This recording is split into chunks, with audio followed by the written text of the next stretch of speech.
Holes by Louis Sachar, Chapter 29, read for you by Mrs. Shoemaker. Part 2, The Last Hole. Chapter 29. There was a change in the weather. For the worse. The air became unbearably humid. Stanley was drenched in sweat. Beads of moisture ran down the handle of his shovel. It was almost as if the temperature had gotten so hot that the air itself was sweating. A loud boom of thunder echoed across the empty lake. A storm was way off to the west, beyond the mountains. Stanley could count more than 30 seconds between the flashes of lightning and the clap of thunder. That was how far away the storm was. Sound travels a great distance across a barren, waste land. Usually Stanley couldn't see the mountains at this time of day. The only time they were visible was at sunup, before the air became hazy. Now, however, the sky was very dark off to the west, and every time the lightning flashed, the dark shape of the mountains would briefly appear. "Come on, rain!" shouted Armpit. "Blow this way!"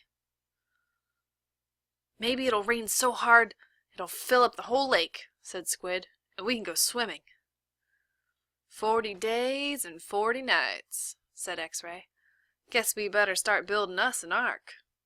Get 2 of each animal, right?" "Right," said Zigzag. 2 rattlesnakes, 2 scorpions, 2 yellow-spotted lizards. The humidity, or maybe the electricity in the air, had made Zigzag's hair even more wild-looking. His frizzy blonde hair stuck almost straight out. The horizon lit up with a huge web of lightning. In that split second, Stanley thought he saw an unusual rock formation on the top of one of the mountain peaks.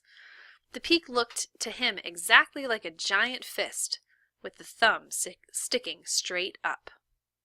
Then it was gone, and Stanley wasn't sure whether he'd seen it or not. "I found refuge on God's thumb." That was what his great-grandfather had supposedly said after Kate Barlow had robbed him and left him stranded in the desert. No one ever knew what he meant by that. He was delirious when he said it. But how could he live for 3 weeks without food or water? Stanley had asked his father. "I don't know. I wasn't there," replied his father. "I wasn't born yet. My father wasn't born yet. My grandmother, your great-grandmother, was a nurse in the hospital where they treated him. He always talked about how she'd dab his forehead with a cool wet cloth. He said that's why he fell in love with her. He thought she was an angel." "A real angel?" His father didn't know. "What about after he got better? Did he ever say what he meant by God's thumb, or how he survived?" "No. He just blamed his no-good pig-stealing father." The storm moved off farther west, along with any hope of rain, but the image of the fist and the thumb remained in Stanley's head, although instead of lightning flashing behind the thumb, in Stanley's mind the lightning was coming out of the thumb, as if it were the thumb of God.